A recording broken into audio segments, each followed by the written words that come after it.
Shalom, saya Pendeta Petrus Penjerone, Ketua Sinode Gereja Kemah Injil Indonesia di Tanah Papua. Pertama-tama saya mau menyampaikan kita bersyukur kepada Tuhan oleh karena anugerah kasih-Nya. Tak terasa ya, kita sudah ada di bulan Desember, bulan di mana kita semua sebagai orang yang percaya, umat Kristen secara khusus, kita memasuki suasana perayaan Natal. Kita mengerti apa itu Natal ya. Natal bagi kita kan kita merayakan Yesus Kristus Tuhan telah terlahir datang ke dalam dunia membawa damai dan sejahtera. Ini menjadi hal yang sangat penting dalam kehidupan kita sebagai orang yang percaya. Ketika kita memasuki bulan Desember sebagai bulan di mana kita semua akan mengadakan perayaan Natal, di mana kita bicara Yesus terlahir sebagai putra Natal membawa damai bagi kita umat manusia.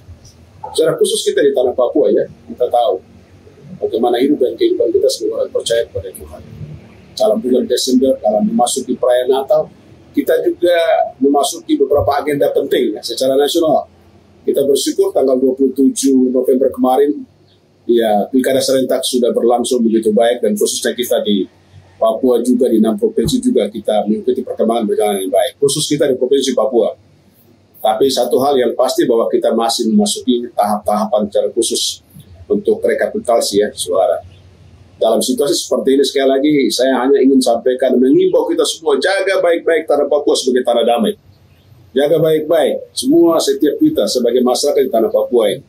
Dalam memasuki suasana perayaan Natal ini sekali lagi, itu pesan dari Tuhan Yesus supaya kita semua itu utama dan itu harus menjadi komitmen bagi kita semua untuk menjaga Papua sebagai tanah damai. Yesus sendiri berkata dalam Yohanes pasal 14 itu pada ayat yang ke-27.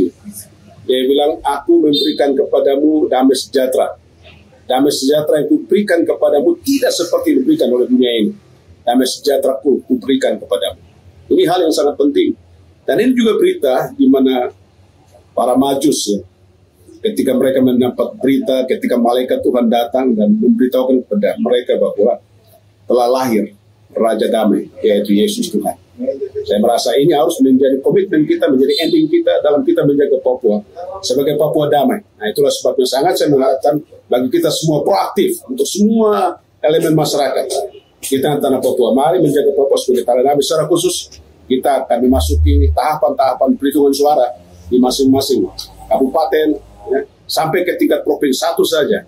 Mari kita semua punya komitmen tetap menjaga Papua sebagai Papua tanah damai, karena itu ajaran Yesus Tuhan kita bagi kita semua. Sebagai tokoh gereja saya juga ucapkan terima kasih, dan saya menghimbau juga untuk semua teman-teman, sahabat-sahabat dalam pemimpin sebagai ketua-ketua sinode, tolong mengarahkan kita punya umat yang ada di Tanah Papua untuk tetap menjaga Papua sebagai Papua tanah damai. Apresiasi juga kami berikan kepada pihak Polda. Terima kasih banyak untuk selama ini terus menaungi masyarakat kita. Harapan kita semua agar pihak Polda juga tetap menjaga masyarakat kita secara khusus dalam menjaga Kamtibmas di tengah masyarakat, supaya kita semua sama-sama menikmati damai sejahtera dari Tuhan. Apresiasi sekali lagi saya ucapkan untuk kita semua, pihak Polda maupun semua lembaga-lembaga keagamaan yang ada. Mari menjaga Papua sebagai Papua tanah damai.